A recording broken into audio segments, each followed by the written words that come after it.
Ya, selamat malam Bapak Ibu Saudara yang dikasihi oleh Tuhan.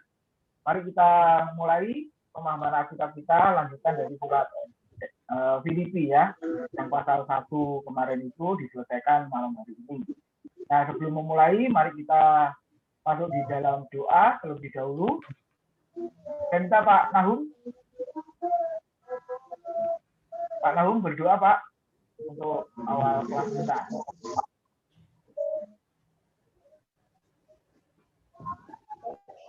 Terima kasih, kita berdoa bersama untuk mengawali.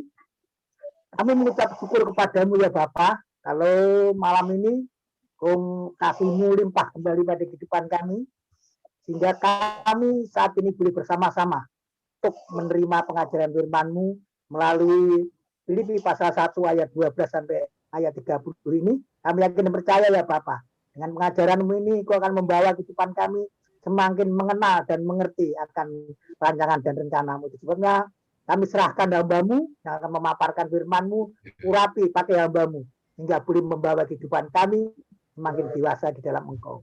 Dan kami semua yang hadir pada malam hari ini dan yang masih berusaha untuk masuk, kami yakin dan percaya Engkau juga menolong seperti itu menolong yang lain. Hanya di dalam nama-Mu, Tuhan Yesus Kristus, Kepala Gereja, Petra Surgawi, kami alaskan seluruh doa kami ini. Haleluya. Amin. Tuhan. Ya, makasih Pak Nahum. Ya, silakan Pak Abang langsung mengajar. Ya, selamat malam Bapak Ibu. Mari kita akan bersama-sama mempelajari lanjutan dari kitab Filipi. Ya, minggu yang lalu kita sudah membahas pasal 1 ayat 1 sampai ayat yang ke-11. Kita habiskan di pasal 1 ini yaitu di ayat 12 sampai ayat yang ke-30. Ya.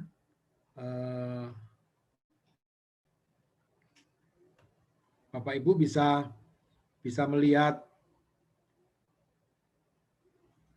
pemaparan minggu yang lalu yang sudah dikirimkan Pak Tim. Nah, kita akan melihat di bagian ayat yang ke-12 sampai ayat yang ke-30. Jadi kita mempelajari bagaimana kalimat Rasul Paulus yang sangat luar biasa dan penerapan kehidupan di dalam imannya itu begitu luar biasa. Ya, ini rasul yang agung, rasul yang sangat luar biasa, yang patut menjadi contoh ya. Setelah mencontoh Kristus, dan kehidupan Paulus itu juga patut diteladani karena bagaimana Paulus juga hidup bagi Kristus. Ya, jadi saya berikan judul bagiku hidup adalah Kristus. Nah, mari kita akan lihat bagian demi bagian di ayat-ayat yang kita akan bahas malam hari ini. Nah, seperti yang kita tahu bahwa Paulus adalah seorang penganiaya jemaat sebelum menjadi seorang Kristen atau dipanggil sebagai rasul. Ya, jadi sebelum dipanggil sebagai rasul, kita tahu bagaimana latar belakang kehidupan Paulus. Nah, saya ingin mengambil satu bagian di dalam Kisah Para Rasul pasal yang ke-9 ayat yang ke-15. Ya, setelah Tuhan Yesus datang menyatakan dirinya kepada Paulus, dan di Kisah Para Rasul pasal 9 ayat yang ke-15 itu Tuhan berfirman kepada Ananias untuk datang kepada Paulus. Dan dikatakan, pergilah sebab orang ini adalah alat pilihan bagiku untuk memberitakan namaku kepada bangsa-bangsa lain serta raja-raja dan orang-orang Israel. Ya.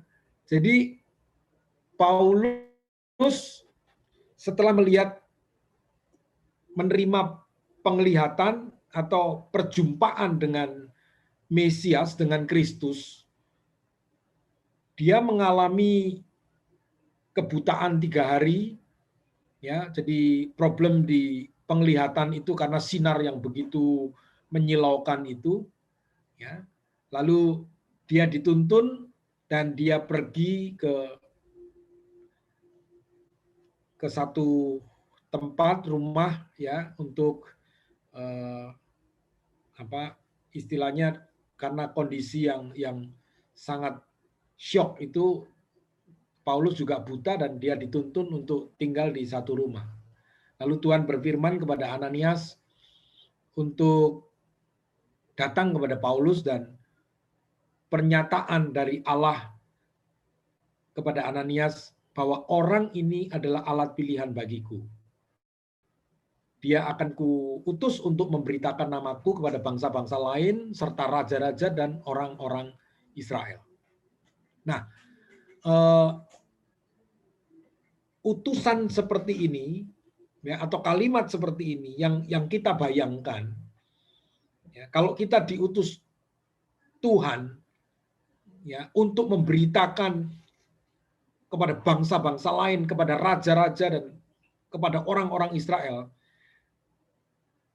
pemikiran yang muncul mungkin dari Paulus juga memikirkan bahwa dia akan diutus menjadi seorang rasul yang hebat, yang luar biasa, dalam arti penuh dengan pujian, penuh dengan sanjungan, ya, penuh dengan fasilitas dan lain sebagainya. Itu yang mungkin dia pikirkan.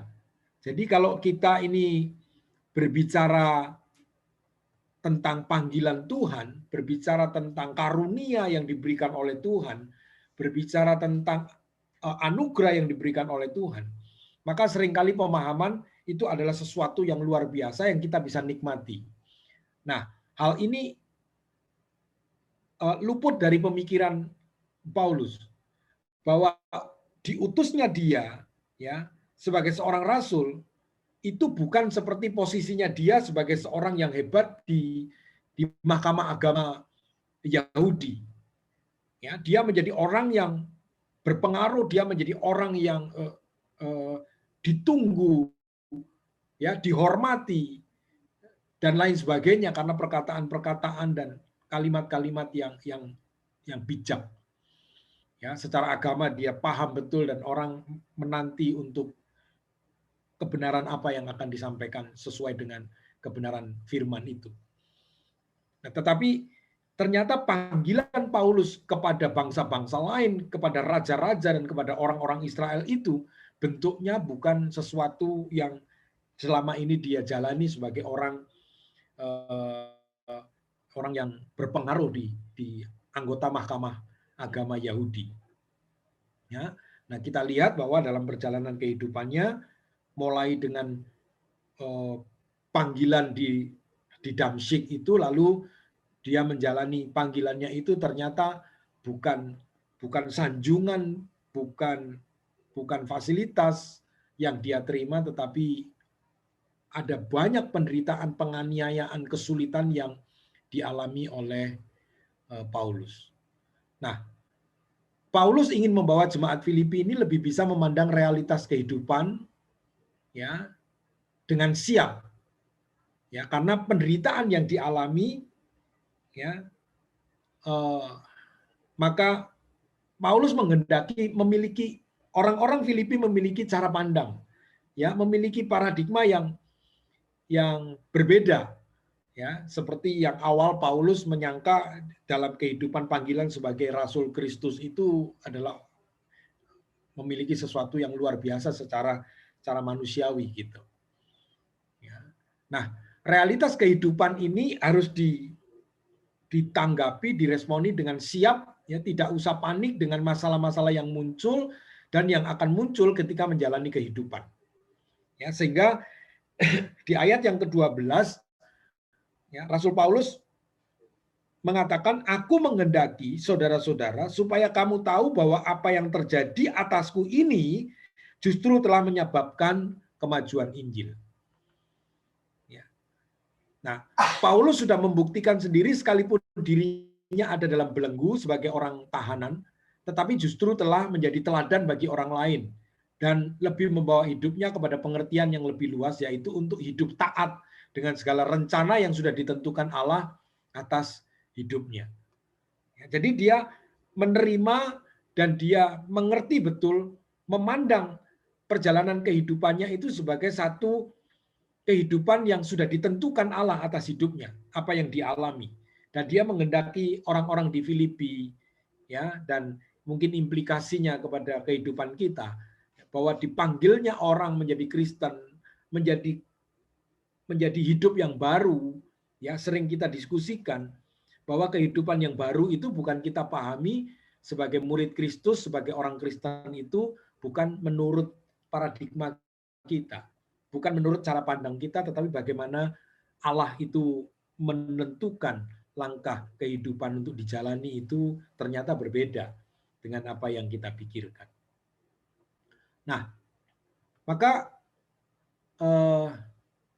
kita bisa melihat ya, Paulus ini memberikan kehidupannya itu untuk kemajuan Injil.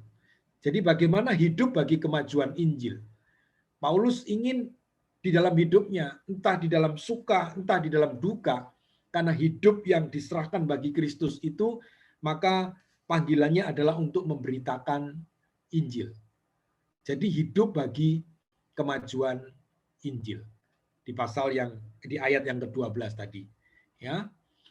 Jadi aku menghendaki saudara-saudara supaya kamu tahu bahwa apa yang terjadi atasku ini justru telah menyebabkan kemajuan Injil. Jadi Paulus ingin jemaat Filipi punya perspektif yang benar dalam memandang pemenjaraannya. Ya, yaitu bukan berfokus pada penderitaannya, namun berfokus pada kemajuan Injil. Jadi saat dia mengalami penderitaan dalam penjara, yang dipikirkan bukan penderitaannya karena di penjara karena terbelenggu, tetapi di mana ada kesempatan dalam pemenjaraannya itu Injil itu bisa diberitakan. Ya, Injil itu bisa diberitakan. Nah, itulah fokus kehidupan Paulus. Maka dia hidup bagi kemajuan Injil itu sendiri. Nah, inilah yang sangat luar biasa. Ya, yang sangat luar biasa. Di dalam segala kesempatan, di dalam segala keadaan, Paulus itu dalam hidupnya fokus hanya memikirkan bagaimana Injil ini bisa sampai kepada orang-orang, di mana orang-orang yang ada di sekitarnya, entah itu di luar penjara atau di dalam penjara. Ini yang diinginkan dalam kehidupan Paulus, yang diprioritaskan dalam kehidupan Paulus. Nah, istilah kemajuan, ya, kemajuan Injil itu, ya, itu juga digunakan di ayat yang ke-25, ya. Dan dalam keyakinan ini, taulah aku akan tinggal dan akan bersama-sama lagi dengan kamu sekalian, supaya kamu makin maju dan bersukacita dalam iman. Supaya kamu makin maju. Ya, jadi yang melatar belakangi kata kemajuan itu atau prokope itu kemajuan itu perintis jalan baru. Jadi bagaimana merintis jalan baru, maju tapi dengan merintis jalan yang baru. Ya, jadi istilah yang utama yang dipakai itu berhubungan dengan penggunaan istilah yang oleh Paulus. Yang pertama itu istilah militer. Ya, untuk kemajuan pasukan ya melalui medan yang kasar dengan cara penyingkiran hambatan oleh para pengintai di muka. Ya, jadi bagaimana ada pengintai di muka yang memberikan memberikan petunjuk, memberikan jalan supaya ada kemajuan, bisa menembus hambatan-hambatan dan bisa disingkirkan hambatan-hambatan. Disitulah kata kemajuan. Jadi kata kemajuan ini bukan dijalani dengan sesuatu yang mudah. Ya, Paulus ingin memberikan istilah secara militer itu ini kemajuan, tetapi dengan usaha keras, dengan segala kewaspadaan, dengan segala daya upaya dikerahkan untuk bisa semakin maju, tapi bukan dengan jalan yang mudah. Ya, karena Paulus juga merintis merintis jemaat yang di Filipi itu juga ada dengan macam-macam kesulitan. Lalu yang kedua digunakan oleh para filsuf Yunani itu ya, kaum Stoa, itu sebagai semboyan bagi jalan kepada kebijaksanaan yang sulit. Ya, istilahnya sesuatu yang didapatkan dengan kemajuan itu, ya, berjalan maju itu, membuka jalan itu juga bukan dengan hal yang mudah. Ya. Jadi meskipun Injil berkembang, namun kadang-kadang sulit. Sulitnya itu yang harus dihadapi, kesulitan itu. Itu di ayat yang ke-12. Nah, ayat yang ke-13, ya, sehingga telah jelas bagi seluruh istana dan semua orang lain bahwa aku dipenjarakan karena Kristus. Jadi inilah yang memberikan kita petunjuk bahwa Paulus sedang berada di penjara di Roma. Kalimat yang mengatakan sehingga telah jelas bagi seluruh istana dan semua orang lain bahwa aku dipenjara karena Kristus. Nah, saat Injil disebarkan, itu bisa melalui orang-orang yang ada di sekitar, ya, pengawal, para pengawal istana, pengawal kaisar, ya, dan seluruh istana itu sendiri, ya, karena Paulus itu dipenjara dan dia bisa bertemu dengan orang-orang yang ada, ya, karena mungkin dia juga dibelenggu satu rantai, dipakai dua antara pengawal yang di ujung satunya adalah Paulus. Nah, jadi di dalam penjagaan itu pun Paulus berbicara kepada para pengawal, kepada para tentara Romawi yang menahan dia. Tetapi saat dia menjalani hukuman itu, kemudian orang tahu bahwa dia dipenjara bukan karena kesalahan moral, bukan karena kesalahan tindak kriminal, tetapi jelas menjadi orang tahu bahwa Paulus dipenjarakan itu karena Kristus, bukan karena kesalahan dirinya secara moral atau tindakan kriminal yang dilakukan. Jadi seluruh istana, ya, kata seluruh istana itu menunjukkan kepada satu kata praetorio, ya. Praetorio itu berarti sebuah kediaman, ya, kediaman gubernur atau istana atau pengawal istana gubernur. Jadi itu yang dijelaskan oleh Paulus, ya. Jadi seluruh istana itu menunjukkan tempat-tempat resmi yang ada di seluruh istana, di wilayah istana itu. Jadi benar-benar bahwa kata-kata yang disampaikan melalui Ananias, yang disampaikan di Kisah Para Rasul tadi, Rasul Paulus diberikan kesempatan untuk menginjil kepada bangsa lain, ya, kepada orang-orang Yahudi, dan juga kepada raja-raja. Ya, artinya pembesar-pembesar, ya, yang dia jumpai saat dia sebelum naik banding, dia juga mengalami perjumpaan dengan gubernur-gubernur yang dipercaya di wilayah Palestina. Ya, saat penangkapannya dia bisa berhadapan dengan Raja Agripa, ya, dia berhadapan dengan Bernike, ya, gubernur wilayah dan lain sebagainya itu. Ya. Jadi betul-betul di dalam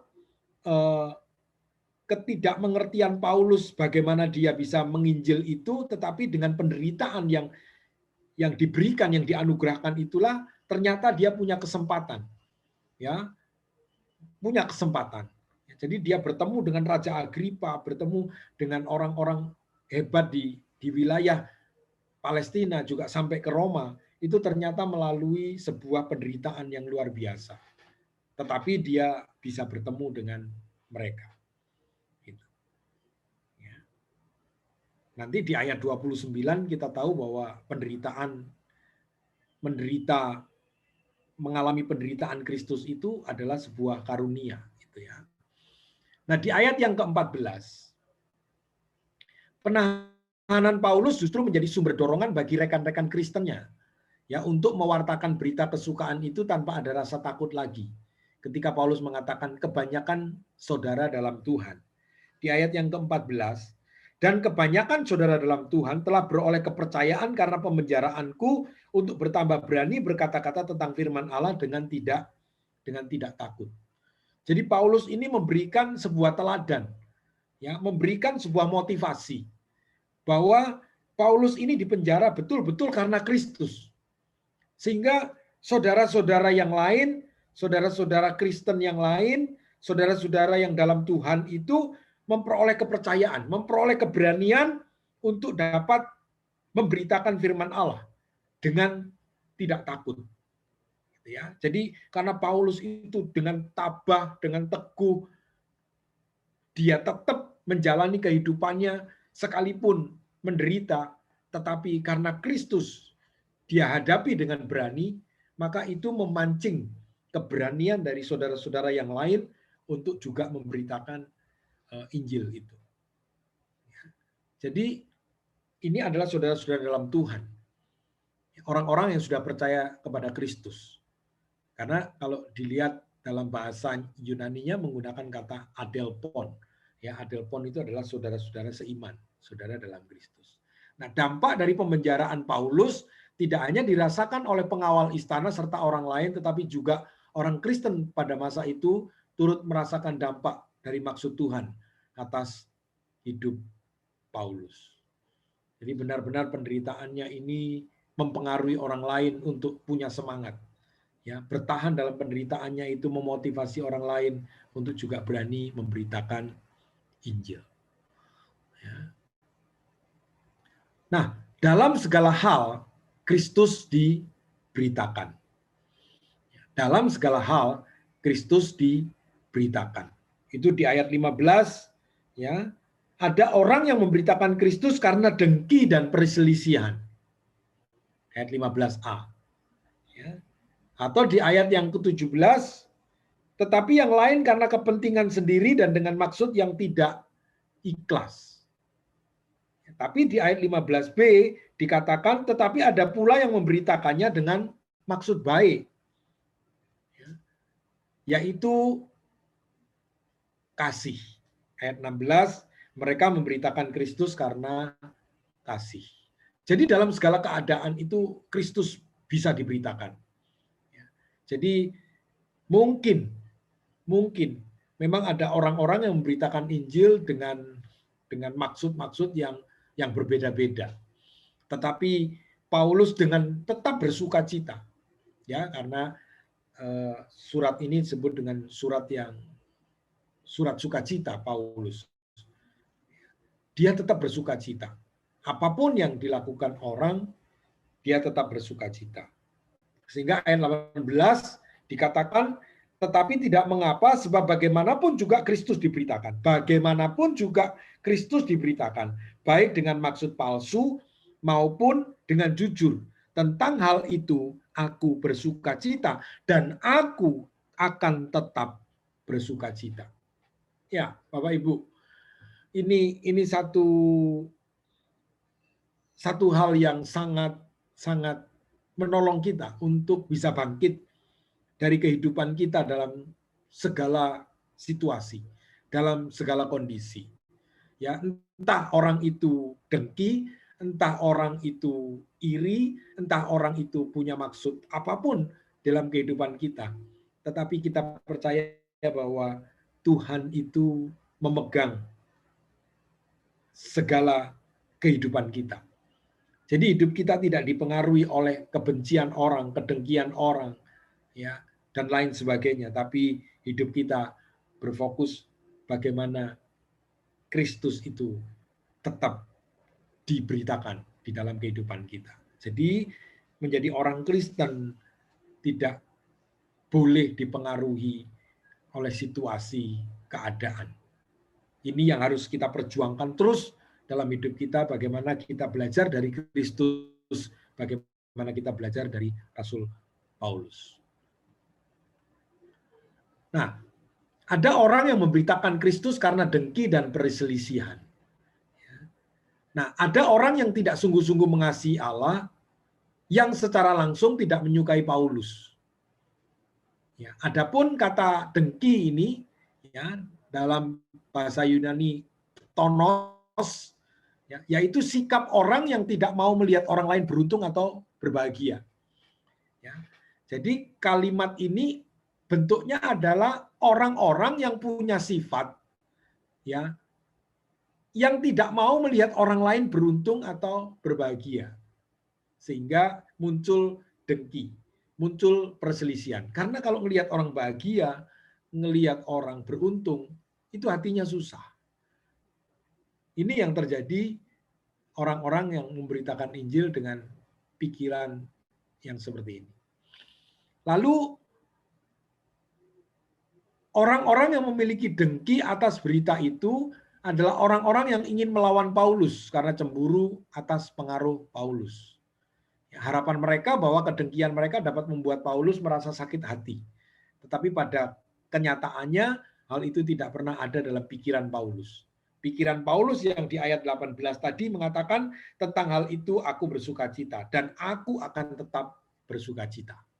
Ya, jadi dalam segala hal Kristus itu tetap diberitakan. Itu intinya. Entah itu orang dengki, entah iri, entah apa yang terjadi dalam hidupnya, tetapi yang penting adalah Kristus itu diberitakan. Itulah yang sebenarnya menjadi landasan yang ya saya bilang sederhana tapi tidak sederhana gitu ya. Karena ini bukan hal yang sederhana untuk kita bisa berpijak pada landasan berpikir seperti Paulus ini. Ya yang penting Kristus diberitakan. Saudara, yang terjadi padaku itu bukan urusan. Ini tidak mudah. Dan ini yang terjadi. Ya, sehingga kita perlu belajar dari Paulus ini. Ya, sesuatu yang luar biasa. Untuk membuat dia tetap berbahagia dan dia akan terus berbahagia. Karena urusannya bukan soal dirinya itu rugi, tetapi bagaimana Kristus itu tetap diberitakan. Gitu. Ya, entah dengan maksud palsu apapun. Ya. Nah, motif lain yang mendorong golongan ini untuk memberitakan Injil yaitu perselisihan, ya, atau eris, artinya perselisihan yang juga merupakan motivasi yang salah atas pemberitaan Injil yang dilakukan, karena bukan untuk memuliakan Tuhan, tetapi semua merujuk kepada kepentingan diri sendiri. Ya, di ayat 17 itu ya, karena kepentingan diri dan maksud yang tidak ikhlas. Ya, dan mungkin sangkanya akan memperberat beban Paulus di dalam penjara. Ya, tapi di ayat 18 kita tahu apa yang dipikirkan oleh Paulus. Ya. Ayat 15b dan ayat 16 adalah orang-orang yang memberitakan Kristus dengan maksud baik. Ya, dengan memiliki kasih. Ya. Dengan maksud baik artinya adalah dengan kemauan sendiri. Ya, dengan kebebasan, dengan tidak dipaksa, memang dengan kemauannya sendiri. Jadi dengan kerelaan, bukan dengan tidak ikhlas. Lalu dengan kasih, yaitu mereka memiliki kasih yang begitu dalam terhadap Paulus atas apa yang Paulus lakukan dalam hal pembelaan Injil, sehingga mereka juga turut merasakan perlu untuk membela berita Injil itu. Bagaimana mereka memiliki sebuah respon yang baik terhadap apa yang dilakukan Paulus dan kasih itu muncul, bagaimana dia melihat apa yang dilakukan Paulus sehingga orang-orang tersebut turut merasa perlu untuk membela berita Injil itu. Ini yang orang yang berseberangan dengan tadi orang yang dengki, ya, orang yang punya kepentingan, orang yang tidak ikhlas. Nah, ayat 18 tadi disebutkan bahwa Paulus memilih untuk bersukacita. Ya, karena sukacita atau tidak kadang-kadang memang pilihan. Ya, untuk dibenci orang atau ada dengki, dimusuhi orang dan lain sebagainya, itu bisa saja memilih untuk membalas, memilih untuk bersedih dan lain sebagainya. Nah, pengalaman itu dijalani oleh Paulus dan Paulus memilih untuk tetap bersukacita. Jadi sukacita itu sungguh dilakukan oleh Paulus dan dilakukan secara terus-menerus. Karena apa? Kairo. Ya, itu dilakukan secara terus-menerus. Sukacitanya itu bukan karena situasi, bukan karena kondisi, tetapi dia menetapkan untuk sukacita itu dilakukan terus-menerus. Ya, kata kairo itu. Bahkan apapun keadaan yang akan menimpanya di kemudian hari, Paulus ingin mengikrarkan bahwa dirinya akan tetap bersukacita. Ya. Ayat 19, karena aku tahu bahwa kesudahan semuanya ini ialah keselamatanku oleh doamu dan pertolongan Roh Yesus Kristus. Ya, keselamatan oleh doamu dan pertolongan Roh Yesus Kristus. Jadi Paulus sangat memerlukan pertolongan dari dua pihak, yaitu pertolongan oleh doa orang-orang Filipi, ya doa saudara-saudara seiman tetap menjadi bagian yang sangat penting di dalam kehidupannya, dan pertolongan oleh Roh Yesus Kristus. Nah, kata keselamatanku ya ini bisa diterjemahkan dengan kalimat yang lain, yaitu kepadaku akan mendatangkan keselamatan. Ya. Jadi karena aku tahu bahwa kesudahan semuanya itu ialah kepadaku akan mendatangkan keselamatan. Ya, keselamatan itu masih terletak di masa yang akan datang. Tetapi bukan berarti untuk masa sekarang keselamatan itu tidak dirasakan. Ya, karena sesungguhnya oleh anugerah Allah keselamatan itu dikaruniakan kepada orang-orang percaya. Dan ini yang membuat Paulus yakin dalam kehidupannya, perjalanan kehidupannya. Oleh sebab itu nanti dia mengatakan, entah oleh hidupku yang sekarang, entah oleh matiku yang akan datang, aku ini tetap hidup bagi Kristus. Tetap melakukannya bagi Kristus. Nah, di ayat yang ke-20, ya, kata keuntungan, ayat yang ke-20, sebab yang sangat kurindukan dan kuharapkan ialah bahwa aku dalam segala hal tidak akan beroleh malu, melainkan seperti sedia kala demikian pun sekarang, Kristus dengan nyata dimuliakan di dalam tubuhku, baik oleh hidupku maupun oleh matiku. Karena bagiku hidup adalah Kristus dan mati adalah keuntungan. Mati adalah keuntungan. Ya, kata kerdos, keuntungan itu rupanya lebih konkret dan lebih khusus, yaitu kesempatan. Ya, keuntungan itu adalah kesempatan untuk memuliakan Kristus, entah oleh hidupnya atau oleh kematiannya. Ya, sebab benar ia sangat merindukan persekutuan dengan Kristus di dalam surga. Itu kalau kita lihat di dalam 2 Korintus pasal 5 ayat 8. Tetapi ia alami dalam hidupnya di dunia ini sehingga tidak tepat benar untuk menafsirkannya sebagai sebuah keuntungan yang baru dinikmati Paulus sesudah kematiannya. Ya, keuntungan itu adalah sebuah kesempatan yang dia miliki, itu sebuah keuntungan di mana dia bisa memberitakan Injil ya kepada orang-orang yang ada di istana, kepada orang-orang yang mereka jumpai, ya, dan bukan orang-orang yang hanya orang biasa, tetapi orang-orang hebat, ya, pejabat-pejabat yang tidak mungkin bisa ditemui. Ya, begitu saja. Tetapi dengan pemenjaraannya, dengan penderitaannya, itu Paulus punya kesempatan. Dan Paulus mengatakan itu adalah keuntungan. Ya, itu adalah keuntungan. Nah, John Knox Camblin mengungkapkan, ya, kalimat Paulus bagiku hidup adalah Kristus. Itu, ya, keangkuhan, ya. Camblin mengatakan begini, keangkuhan berusaha menegakkan kebenaran diri sebagai dasar untuk beroleh hidup. Ya. Kesadaran Paulus atas rasa bersalahnya sebagai penganiaya jemaat tidak membuatnya terperangkap dalam sikap mengasihani diri. Demikian pula penolakan terhadap keuntungan. Masa lalunya tidak membuatnya beku dan tidak bekerja. Sebaliknya, anugerahnya yang menghancurkan keangkuhannya telah memperbarui dan mengarahkan semangat pelayanannya. Nah, Bapak Ibu, seringkali ukuran keuntungan itu, ya, atau hidup bagi Kristus itu diukur dari bagaimana kita memiliki kemampuan. Ya, kita memiliki satu usaha sehingga kita bisa melakukannya.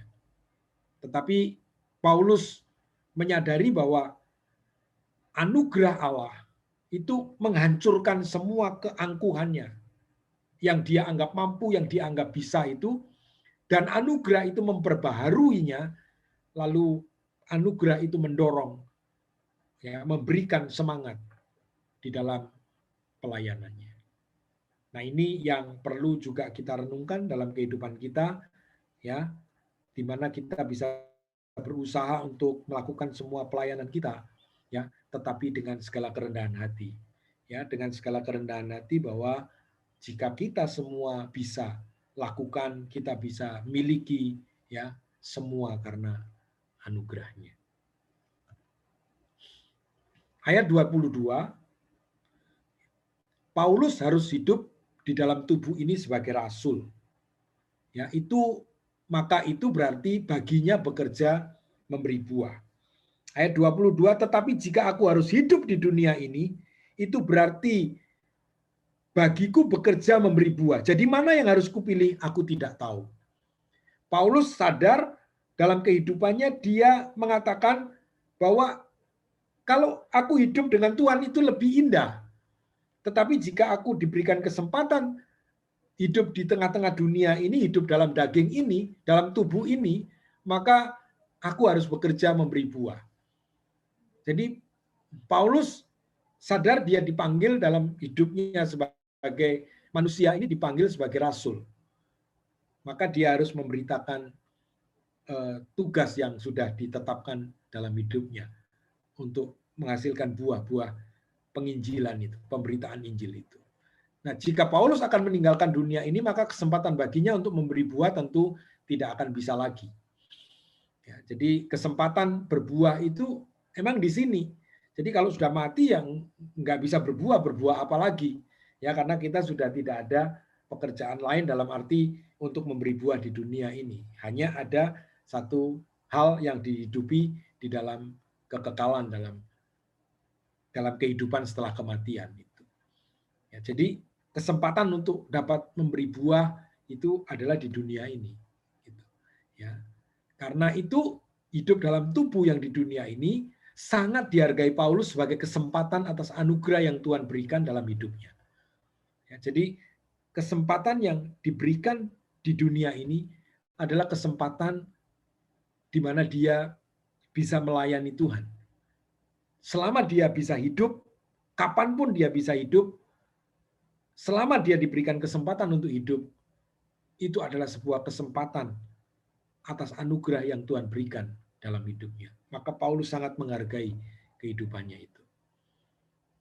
Ayat 22 dan ayat 23 dan 24 dikatakan, aku didesak dari dua pihak. Aku ingin pergi dan diam bersama-sama dengan Kristus, itu memang jauh lebih baik. Tetapi lebih perlu untuk tinggal di dunia ini karena kamu. Paulus berbicara kepada orang Filipi, kalau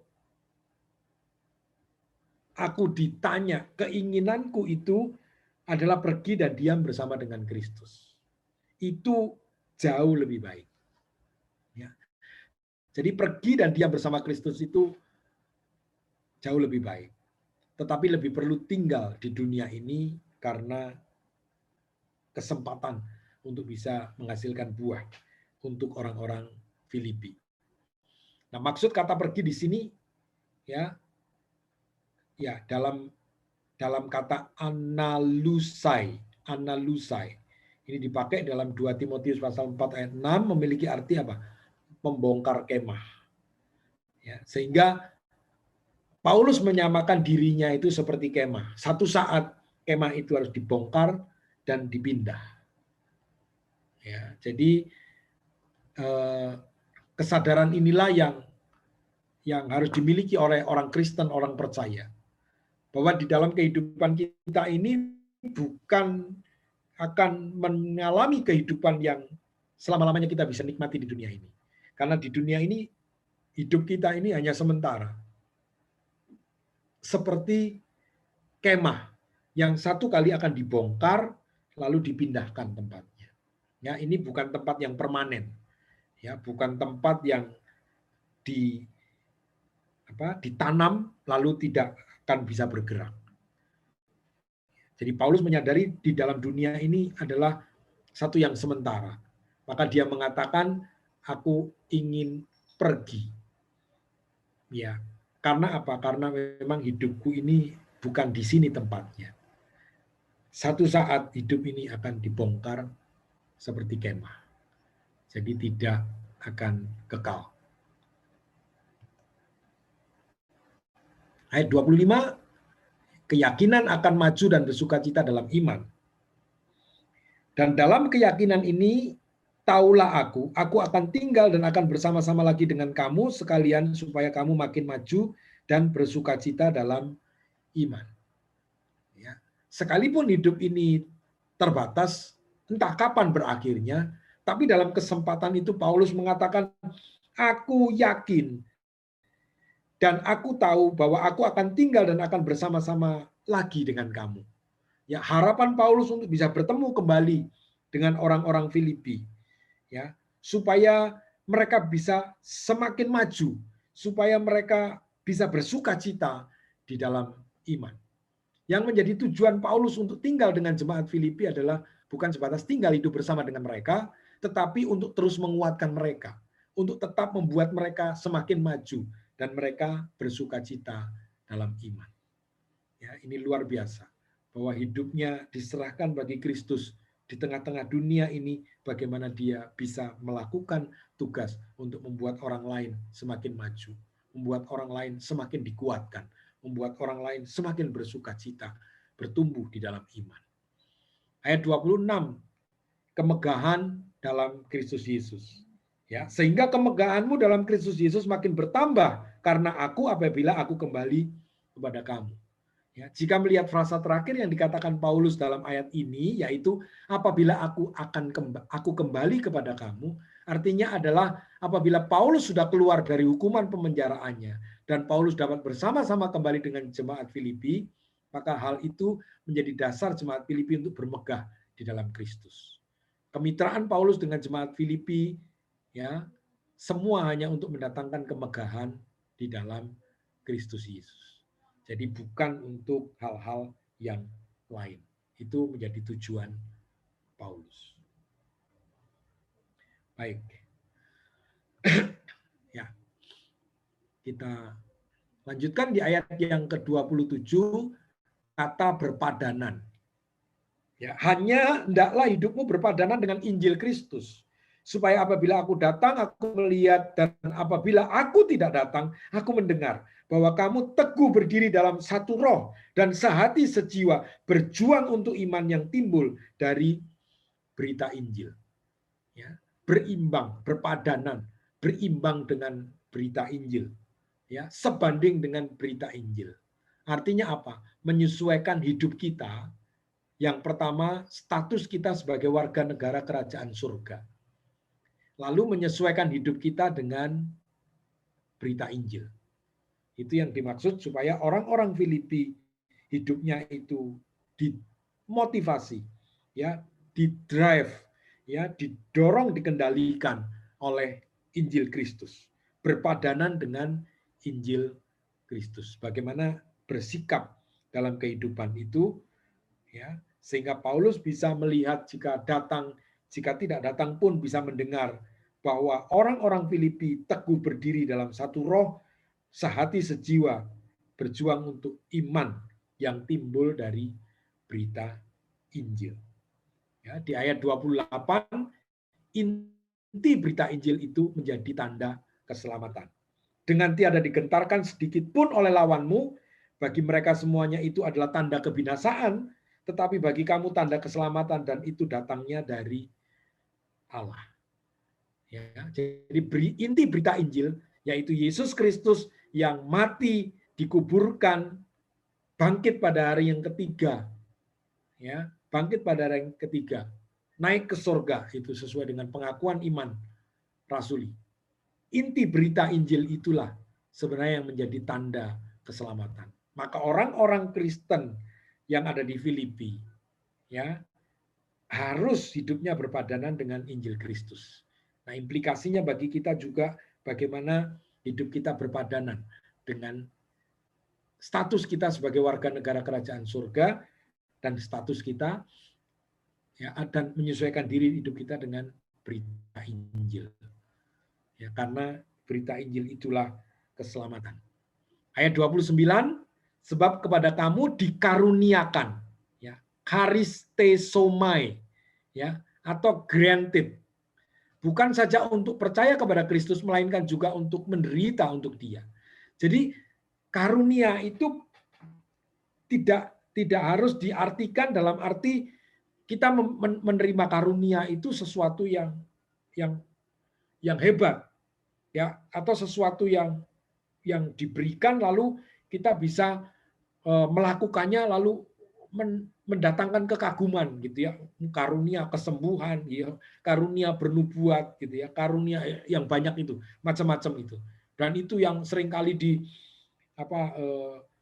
diharapkan orang untuk menerima karunia, ya, berdoa untuk menerima karunia, berpuasa untuk menerima karunia begitu. Ya. Tetapi yang di ayat 29 ini karunia yang diberikan. Ya, itu bukan karunia seperti yang memang bisa terjadi diberikan karunia kesembuhan, karunia bernubuat, karunia bahasa lidah, karunia macam-macam. Ya. Tapi ini juga adalah sebuah karunia. Ya. Kepadamu, sebab kepada kamu dikaruniakan bukan saja untuk percaya kepada Kristus, melainkan juga untuk menderita untuk Dia. Jadi granted, diizinkan, diperbolehkan, diizinkan, dimaklumkan, untuk itu kita terima. Sehingga kita menerima juga bagian dari penderitaan Kristus di dalam kehidupan kita. Paulus menyadari betul bahwa pada saat dia menderita itu bukan satu hukuman dari Tuhan, ya, dalam arti bukan dipahami sebagai satu hal yang didatangkan karena amarah Tuhan, bukan. Tetapi pada saat dia harus menderita, memberitakan Injil dan dia harus menderita, dia sadari itu bukan sebagai penderitaan yang sesungguhnya, tetapi penderitaan yang diartikan sebagai itu adalah karunia Tuhan. Jadi dia tetap merasakan itu sebagai karunia Tuhan. Ya, sebagaimana dia di dalam doanya untuk kesembuhannya. Ya. Lalu Tuhan mengatakan, cukup kasih karuniaku. Ya, justru dalam penderitaanmu kuasaku akan dinyatakan. Jadi dia paham betul, dia tahu betul bagaimana penderitaan itu dia melihat bahwa itu sebagai karunia. Ya, bukan sesuatu yang harus disesali. Ya, karena seringkali kita ini menjadi orang Kristen pada saat penderitaan datang lalu mulai muncul kalimat, kenapa aku melayani tapi menderita? Kenapa aku percaya Tuhan, aku menderita? Kenapa aku melakukan semua apa yang Tuhan kehendaki, tapi tetap ada penderitaan dan lain sebagainya gitu ya. Paulus menjalaninya. Ya, dalam memberitakan Injil diserahkan hidupnya sepenuhnya untuk Injil, untuk Kristus. Tetapi penolakan, ya, penganiayaan dan lain sebagainya itu dialami. Maka Paulus mengatakan, kalau engkau menderita untuk Dia, itu adalah sebuah karunia. Sehingga sukacita itu dimungkinkan untuk muncul karena memahami penderitaan yang dialami sebagai karunia. Ya. Jadi kekristenan memiliki dua sisi, seperti mata uang koin. Sisi pertama adalah berkat, kemenangan, pemeliharaan, sukacita, damai sejahtera. Sementara sisi yang kedua ada penderitaan, ada bayar harga, ada ketaatan, ada pergumulan, merupakan satu proses yang tidak menyenangkan, yang tidak mengenakan menurut kita. Tapi itulah nilai kehidupan kita. Tetapi menderitanya karena Kristus, menderita untuk Kristus. Ya, puji Tuhan. Yang terakhir aplikasinya adalah lewat penderitaan yang dialami anak-anak Tuhan, Tuhan bekerja dan berkarya. Lewat penderitaan itu anak-anak Tuhan mengalami kehidupan spiritual yang begitu nyata. Menyaksikan anugerah Allah yang tidak pernah berhenti mengalir dalam kehidupan mereka.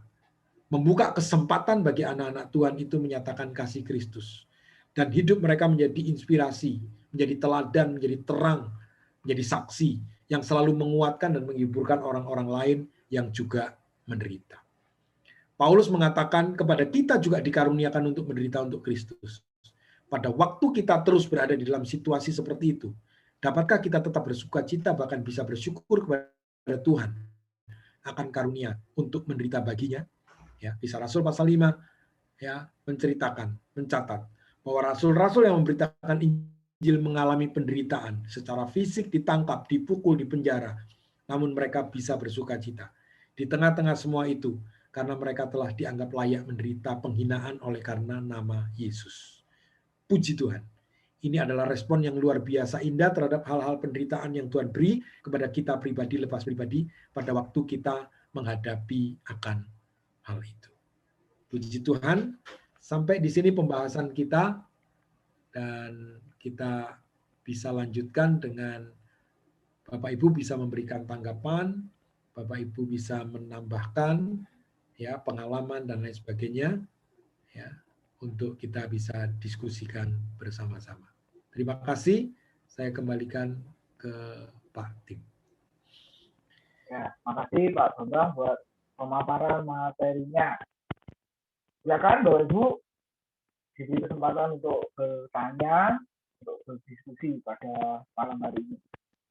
Silakan.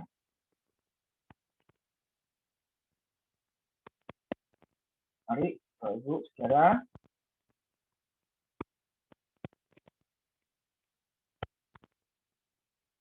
Ya.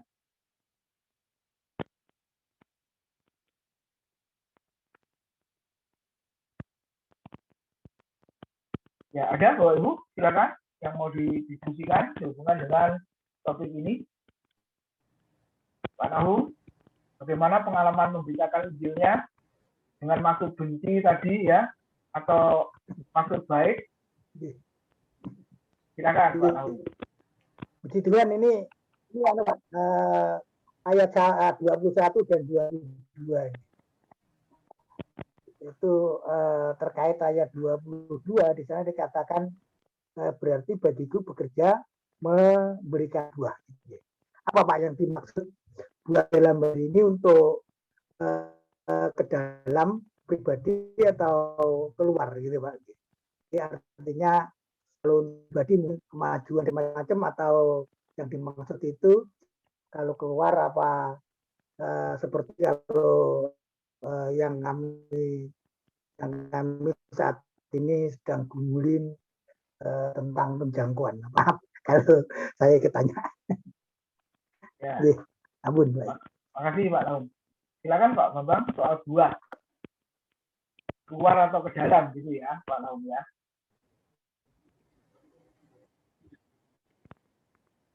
Iya, ya. Jadi inti dari pembicaraan Paulus di kitab Filipi ini, buahnya itu tidak boleh keluar dari pemberitaan Injil. Buahnya tidak boleh keluar dari bagaimana memuliakan Kristus dalam tugas dan lain sebagainya. Ya, sebab tidak boleh tadi itu ya kepentingan di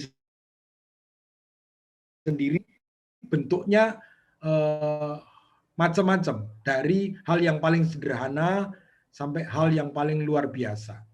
Bentuknya bisa macam-macam. Tetapi intinya apakah karya yang menghasilkan buah itu adalah untuk kemuliaan Tuhan. Ya, bisa saja menginjil dan itu menghasilkan buah. Dalam artian ada orang-orang yang datang untuk diselamatkan. Ya, dan banyak hal. Ya, melakukan pekerjaan untuk Tuhan itu kan banyak hal. Ya, banyak hal. Melakukan untuk gereja, melakukan untuk penginjilan, baik secara sosial juga melakukan ya dalam fungsi gereja kan melakukan juga tugas-tugas sosial ya untuk istilahnya pelayanan kesaksian ya, pelayanan kesaksian. Jadi bukan hanya untuk orang Kristen ya, di Galatia juga dikatakan hendaklah engkau berbuat baik kepada semua orang, sehingga Kristus itu bisa dinyatakan, gitu ya. Kristus itu bisa dikenal melalui kehidupan kita. Jadi kalau berbicara buah, apapun yang kita lakukan ya dengan kasih, dengan tulus ikhlas dan untuk Kristus, maka ya buah apapun itu adalah yang diinginkan oleh Kristus gitu. Dari yang paling kecil ya, dari dalam sendiri untuk gereja, untuk orang percaya, untuk orang beriman, juga untuk orang-orang yang tidak beriman, untuk orang luar ya. Tetapi yang menjadi persoalan adalah orang bisa melihat Kristus. Nah, saya pikir itu adalah buah. Ya, ini bukan buah pertobatan, bukan buah pertobatan yang dimaksud. Dalam artian intinya adalah orang yang sudah bertobat dan melakukan sesuatu sehingga Kristus itu bisa nampak, bisa dilihat gitu ya. Kalau buah pertobatan itu yang awal sekali itu harus muncul juga bisa dilihat karena perubahan kehidupan menjadi hidup yang baru. Gitu, ya, mungkin itu ya Pak Nahum ya. Begitu kan, gitu ya. Memang Pak, kami saat ini kan sedang menggumuli satu pelayanan di desa. Tetapi satu hal lagi yang perlu apa Pak ya, yang perlu kadangkala itu menjadi ketika ada beberapa orang seperti di Bulak Daun itu sekarang sudah bisa ada beberapa yang menjadi yang bisa menerima Kristus. Ya. Tetapi satu hal yang juga istilahnya itu karena tim yang kami lakukan, yang kami laksanakan itu bukan dari satu gereja gitu Pak. Jadi pasukan Ritmo Petak PRP itu yang disingkat PRP itu, pasukan Ritmo Petak ini hanya membagi saja. Itu juga dari beberapa, saya dari Pak Tim tahu, dan juga ada yang dari sehingga ketika ada ini mohon solusi, mungkin bisa memberi solusi yang baik.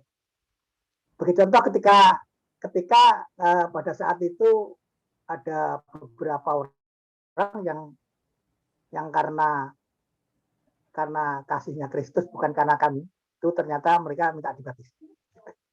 Nah, karena minta dibaptis itu sehingga yang jadi itu lagi sing baptis opo itu. Terus nanti digabungkan gitu. Tapi puji Tuhan 4 orang yang tergabung dalam itu akhirnya sepakat wis digolekne gereja yang gitu. Dan puji Tuhan. Kira-kira langkah seperti itu menurut apa Pak? Menurut saran panjenengan gimana Pak? Gitu. Terima kasih. Ya, Pak Tim bisa jawab Pak Tim. Suara saya kedengarannya putus-putus. Bagus itu Pak di sini Pak. Bagus ya. Pak Bang. Ya. Jadi penginjilan lalu orang-orang yang sudah bertobat itu diserahkan kepada gereja-gereja begitu kan? Iya, karena gini Pak. Siapa? Karena dari 4 orang yang apa itu Pak ya, itu berbeda gereja semua. Denominasi. Ketika ada yang bisa menerima Kristus dan minta dibaptis, itu dulu pernah terjadi. Kami mengadakan sepakat dari 4 orang ini dibawa kemana ini orang ini. Gitu. Terus akhirnya pada saat itu gereja terdekat tidak kurang responsif, sehingga kami bawa ke kami sarankan untuk ke GKI Mahanaim Kediri. Ya. Terus iya. Yang menjadi apa Pak? Yang menjadi sekarang ini kan kami sedang lagi berusaha untuk mengembang ke 3 daerah Pak. Dari desa lagi di sana tadi ada 3 orang yang kami juga ngomong-ngomong sepintas kelihatannya mereka belum dibaptis juga. Itu di daerah apa tadi? Lupa aku. Kalipang ya, Kalipang, Kali Bagus, salah satunya apa? Wagur apa gitu ya. Gitu. Ini kelihatannya tadi juga ada gini, ada beberapa setiap kami kunjungan itu kelihatannya juga tertarik untuk ketika kami tanya sama Pak Budi itu kelihatannya belum Pak gitu. Ya. Nah ini apa langkah kami bukan saya, langkah kami yang dulu itu bisa kami lakukan lagi. Mungkin ada saran masukan dari panjenengan dan atau mungkin Pak Tim, monggo. Ya, silakan Pak Tim. Ya, mungkin nggak usah buru-buru dibaptis Pak Nahum. Jadi jangan cepet-cepet dibaptis Pak. Ya, jadi kalau saya mendengarkan pengalaman Pak Nahum itu, ya diajar dulu aja. Di mana? Ya di rumah, melalui kelompok kecil. Ya kan? 3 orang, apa 2 orang, 4 orang. Nah, jadi diajar. Kalau itu 1 bulan sekali saya ya, kalau itu 1 bulan sekali saya sana. Minimal 1 bulan itu saya pasti saya sampaikan itu, saya ajak berdoa, saya sampaikan firman Tuhan, kadang-kadang saya putarkan film seperti tadi itu. Saya bawa ini Pak, saya kemarin dapat berkat dari LPMI tab sama itu yang isinya kenobin Yesus. Jadi ada kisah dari kejadian sampai kenaikan itu, dan itu ada bagian-bagiannya 61 segmen. Jadi saya putarkan itu, terus nanti saya tanya begitu. Gitu. Itu lah sekarang ini. Nah tadi itu saya nggak tahu ya, nggak tahu tuh saya punya pikiran kok kelihatannya panjenengan belum dibaptis Pak Asad gitu, tapi saya sebenarnya saya hanya mancing saja. Terus dia, oh ya Pak, saya mau dibaptis. Itu waduh, wah dicoba ya ini gitu lagi. Terus tadi saya sama Pak Budi tinggal gitu.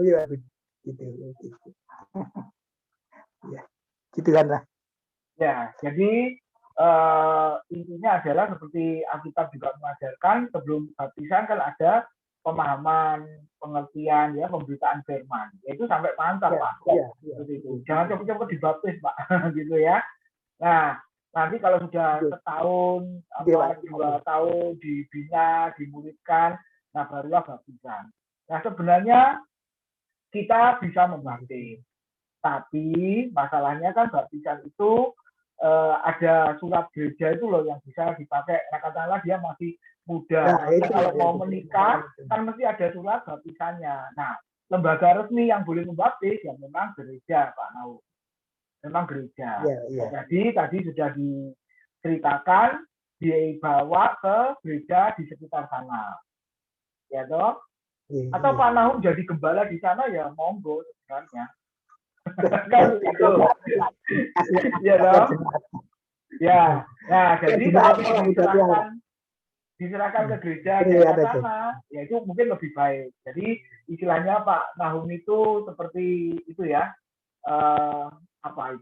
Mendirikan menabur, nah yang lain yang menuai, istilahnya kan gitu. Jadi gereja di daerah itu yang menuai, tapi jangan lupa Pak, jangan sedih, upahnya sama kok ya, upahnya sama di mata Tuhan itu sama ya kan, menanam, menyiram, yang terpenting adalah Tuhan yang memberi pertumbuhan imannya, pertumbuhan rohaninya. Jadi sudah saya lihat apa yang dilakukan Pak Nahum dengan teman-teman ya, Pak Budi Tomo dan sebagainya, sudah mantap itu. Pergi ke desa yang belum dijangkau Injil, wah itu luar biasa. Ya, jadi istilahnya apa? Pak Nahum dan teman-teman apa istilahnya ya, menanam gitu ya, menanam, menyiram seperti itu. Nah, biarkan gereja di sana mengalami berkatnya, menikmati ya, memanen istilahnya kan seperti itu. Nah lalu dari sana bisa mengutus mereka juga kan akhirnya. Jadi akhirnya Pak Nahum nggak perlu ke daerah sana yang jaraknya 30-40 kilo lagi. Pak Nahum pindah ke tempat yang lain lagi. Wah kalau itu terjadi kan dahsyat. Seperti itu. Nah itu Pak yang ada di pikiran saya.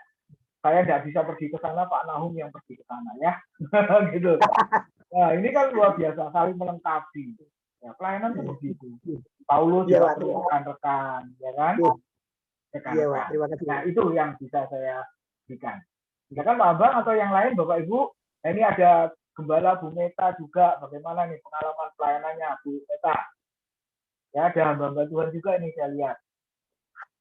Boleh di-sharingkan, dibagikan pada kita hubungan dengan pelayanan. Nah, itu buah yang harus dihasilkan, yaitu buah pelayanan, saudara. Masih hidup, Tuhan beri kesempatan di dunia, kata Paulus, bagiku harus bekerja, memberi buah. Betul, bukan buah pertobatan lagi, sudah lewat itu. Ya, ini konteksnya sudah Kristen dewasa yang mau melayani, yang mau memberitakan Injil. Jadi sudah nggak ngomong bertobat apa belum, sudah nggak ngomong itu. Nah, jadi pelayanan yang dihasilkan apa? Pak Umbal sudah jelaskan banyak bidang, macam-macam pelayanan itu. Ya, bisa dibagikan, ada Bu Meta, ada Pak Pendeta tadi ya. Silakan. Pak Edi, Jonathan, boleh dibagikan Pak. Ini dari Palembang ini. Silakan. Pak Nyotobing juga nih, boleh dibagikan Pak. Pelayanannya, buah-buah pelayanannya.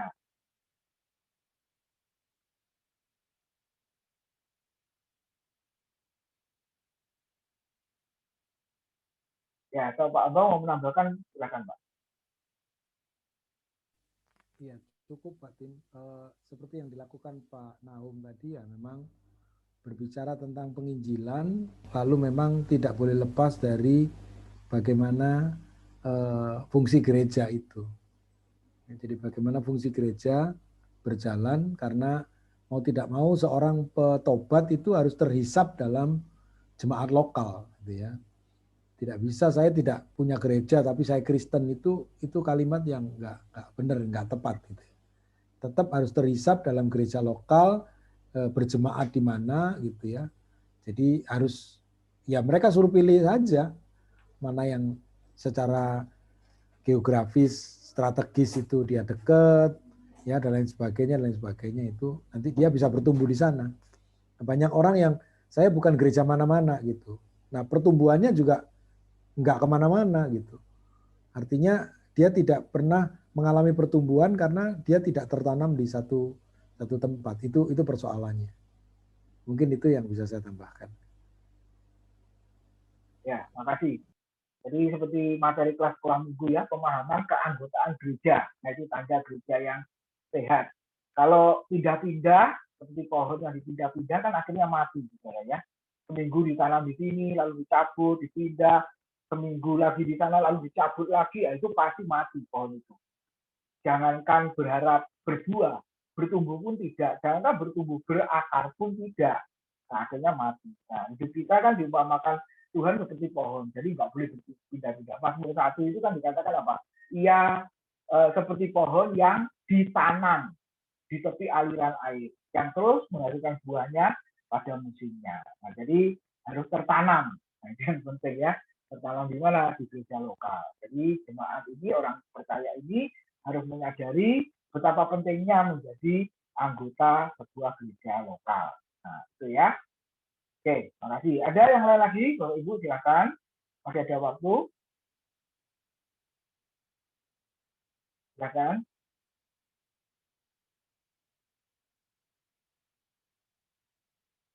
Ya, ada Bapak Ibu?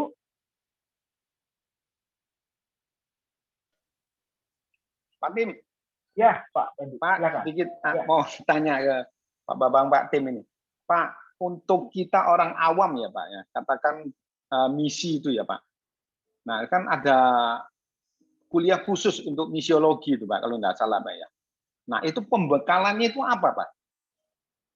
Apa untuk daerah-daerah khusus, bagaimana atau bagaimana? Secara umum.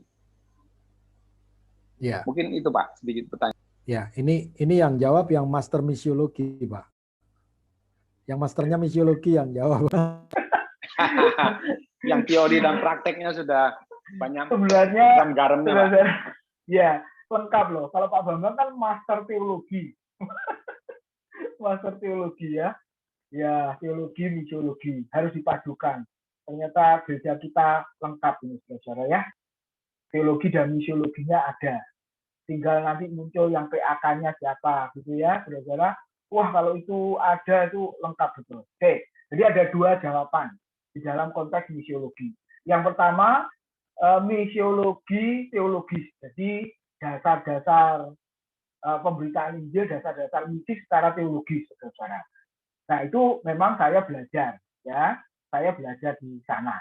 Tapi jangan lupa ada yang kedua, misiologis secara praktis. Nah, maksudnya secara praktis itu malah yang lebih tepat itu Pak Nahum yang ngajar. Karena Pak Nahum yang langsung nyemplung, ya, langsung apa istilahnya, bertemu atau langsung datang ke lokasi tempat penginjilan itu. Nah, tapi Bapak Ibu jangan berkecil hati, nanti bulan Maret itu ya, ada Senin 2 kali, kemudian April ada 2 kali, saya panggil rekan saya yang memang misi, saudara-saudara. Jadi judulnya nanti misi di masa pandemi, yang satu adalah misi apalagi gitu. Nah, itu menyambung. Itu Pak Pendi. Jadi saya sudah memikirkan itu. Saya kan punya kelemahan. Saya hanya dimisi secara teologis, ya, dasar Alkitab.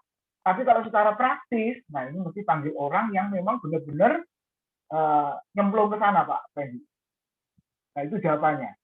Jadi secara pemahaman firman, ya, prinsip-prinsip misiologi, apa itu, kenapa harus bermisi, oke, Alkitab menjelaskannya, menuliskannya, mengajarkannya.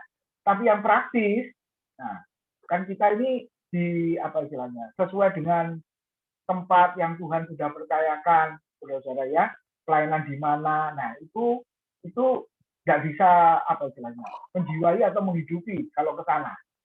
Nah, beda kan yang punya pengalaman. Nah, jadi rekan saya yang saya undang ini, itu juga kalau soal bencana, saudara-saudara, ya, dia ada di sana. Bahkan tidur satu tenda dengan mereka-mereka itu juga sambil menginjil dan lain sebagainya. Nah, itu Pak Pendi. Jadi ada dua ya, secara teologis atau secara praktis. Dua-duanya perlu, Pak. Ya, dua-duanya perlu, betul. Dua-duanya perlu. Tapi kita saling melengkapi dengan orang-orang berkompeten untuk mengajarkan itu, membagikan itu. Ya, seperti itu. Jadi nanti kita akan saling melengkapi di sana. Mungkin Pak Jenengan kalau ketemu saya pas di desa itu enggak pakai baju kayak gini, Pak. Iya. Kita harus mengikuti. Karena konseptualnya. Jadi kita bicara dari apa ya? Dari yang ada di sana. Kita tidak bisa mengawali dengan langsung kita ngomong Isa dan macam-macam. Enggak bisa diterima. Ya, betul. Ya puji Tuhan, ini karena saya semua ini ya, saya juga ada Pak, di samping anugerah Tuhan ya karena doanya Pak Timotius. Saya yakin itu doanya teman-teman itu tua-tua gini. Saling mendoakan. Iya, tapi semangatnya itu yang membuat kita jadi iri gitu kan. Umur segitu Pak Nahum masih keliling. Wah, itu luar biasa itu. Ya, oke, makasih Pak Nahum. Itu Pak Pendi. Jadi ada pembekalan yang seperti itu nanti Pak. Dan yang ketiga, jangan lupa yang ketiga, praktek. Jadi nanti kalau ada pelayanan ke desa, kemana, ikut. Seperti itu ya. Tapi tentunya corona sudah selesai. Ya, kita belum bisa ke sana. Kecuali daerah-daerah yang sudah aman ya. Seperti itu. Itu Pak Ambang. Dan Pak Pendi, silakan. Ya Pak, pakailah aku, utuslah dia ya Pak ya. Oh jangan, pakailah aku, utuslah aku. Ya itu kadang-kadang, inilah aku, Tuhan utuslah dia. Iya, itulah. Itu menghindar atau lari dari panggilan atau apa karena melihat tidak enak, tidak nyaman, ya. Tapi Tuhan mengajarkan, mengembalikan pada kita panggilan mula-mula itu seperti yang Yesaya ya, ini aku Tuhan, utuslah aku, bukan utuslah dia. Itu Pak Hendy. Oke, Tuhan memberkati, terima kasih. Ada yang lain lagi? Ya Pak, saya mau ingin dengar yang lainnya Pak, yang banyak pengalaman di lapangan ini Pak. Ya, nanti Pak, saya sudah panggil dosanya, sudah oke Pak. Posisi dosanya ini ada di Cianjur Pak. Nah, dia pelayanan misi, apalagi Cianjur kan daerah sana ya, saudara. Benar-benar dia ke desa juga. Seperti itu. Ya, oke. Yang lain saudara, hubungan dengan Filipi tadi, silakan. Surat sukacita itu Filipi ya. Menderita aja karunia luar biasa. Mungkin kita berpikir menderita kok karunia, mungkin begitu ya saudara ya. Menderita itu ya musibah atau kecelakaan mungkin begitu. Tapi Paulus bisa mengatakan menderita itu juga karunia. Wah, ini luar biasa. Ya. Oke. Kalau bisa jelaskan Pak batasannya Pak. Karena ada orang kan seringkali berkata menderita tapi karena salahnya sendiri lalu berkata ini karunia Tuhan. Nah, bagaimana ya Pak ya dengan orang yang mengatakan seperti itu. Jadi karena salahnya sendiri tapi kesaksiannya saya sedang diuji Tuhan atau aku dapat karunia dari Tuhan. Bagaimana itu Pak? Iya. Suara saya dengar ya Pak Tim? Dengar kok. Jelas. Oh, soalnya ini gambarnya nge-lag. Oh, dengar Pak. Dengar suaranya. Iya, oke. Jadi memang inti permasalahannya adalah penderitaan itu untuk dia. Itu Paulus kan menggarisbawahi bagaimana menderita untuk dia. Nah, kalau penderitaannya itu memang dilakukan bukan karena Kristus atau bukan untuk Kristus, nah itu memang harus dipertanyakan. Ya, kesaksian semacam itu memang harus dipertanyakan apakah benar statementnya bahwa dia sedang menerima karunia itu. Gitu. Ya, memang agak sulit untuk kita tahu asal usul permasalahan penderitaan itu. Ya. Tetapi setiap orang Kristen harus sadar bahwa penderitaan yang dialami itu karena apa? Jadi kalau karena dirinya ya bukan karunia, artinya harus bertobat, begitu kan? Artinya karena kesalahan dalam artian kan begitu. Ya. Nah, ya mungkin contoh-contoh konkretnya kan ya banyak sih. Ya, kadang-kadang ada orang yang ya itu. Jadi lihat sisi penderitaan itu yang seperti saya pernah sampaikan itu, bagaimana melihat sisi penderitaan itu dari sisi mana gitu. Ya. Kan bisa karena memang itu dikehendaki Allah sebagai karunia atau karena kesalahan manusia ya. Atau karena bisa saja ada intervensi dari setan gitu ya. Jadi bukan dia yang salah seperti Ayub itu ya atau seperti Yusuf itu kan Pak. Ya.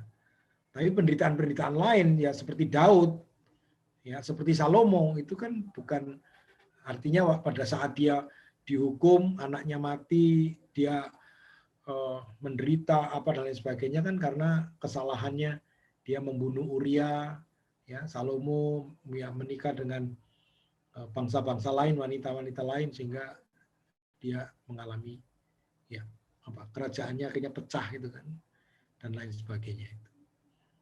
Nah itu terus ya orang mengalami permasalahan, mengalami penderitaan yang harus ditinjau kembali inti penderitaannya itu oleh karena apa dan untuk apa gitu.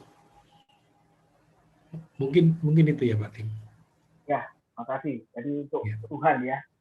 Iya. Paulus mengatakan itu menderita untuk Tuhan. Ya, terima kasih. Ada yang lain lagi, Bapak Ibu? Silakan. Masih ada waktu.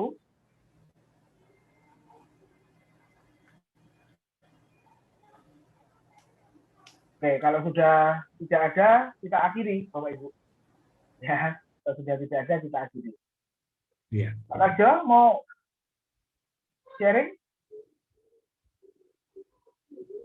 Kalau sudah tidak ada, kita akhiri. Oke, mari Bapak Ibu kita akhiri. Kita bersyukur buat kelas kita pada malam hari ini ya. Filipi pasal 1 selesai, nanti Selasa depan Efesus pasal 1 Bapak Ibu. Nanti selang-seling ya, satu pasal selesai gantian lagi. Jadi kita belajar 2 kitab sekaligus Bapak Ibu. Ya, mari kita berdoa. Tuhan, terima kasih buat waktu yang indah pada malam hari ini. Kami boleh belajar kebenaran firman-Mu dari surat Filipi pasal 1. Kami boleh merenungkan Tuhan apa yang sudah dikerjakan oleh hamba-Mu Rasul Paulus di dalam pelayanan pekerjaan Tuhan yang Tuhan percayakan. Kiranya apa yang kami pelajari malam hari ini boleh memberi kepada setiap kami semangat untuk kami juga bisa melayani, menghasilkan buah pelayanan di mana Tuhan tempatkan kami, di pekerjaan, di lingkungan manapun Tuhan. Kiranya Engkau memakai setiap kami. Terima kasih ya Tuhan. Dan biarlah kami tahu satu hal, apa yang kami kerjakan kalau itu untuk hormat dan kemuliaan Tuhan. Walaupun itu seperti penderitaan, sesuatu yang tidak menyenangkan. Tetapi kau boleh memakai itu, dan kami belum mengucap syukur bahwa itu merupakan anugerah yang Tuhan berikan kepada kami. Terima kasih, berkati hambamu, Pak Pendeta Bambang, Ari Wahyudi yang sudah membagi, mengajar di pasal 1. Berkati juga saudara kami yang lain yang sudah bersama-sama join malam hari. Terima kasih ya Tuhan, pakai pelayanan mereka, berkati usaha pekerjaan mereka. Dan kalau sebentar kami akan berpisah, kiranya Tuhan sertai dan pimpin kami lanjutkan aktivitas kami semua dalam berkat Tuhan. Dalam nama Tuhan Yesus, kami sudah berdoa dan kami mengucap syukur. Haleluya. Amin.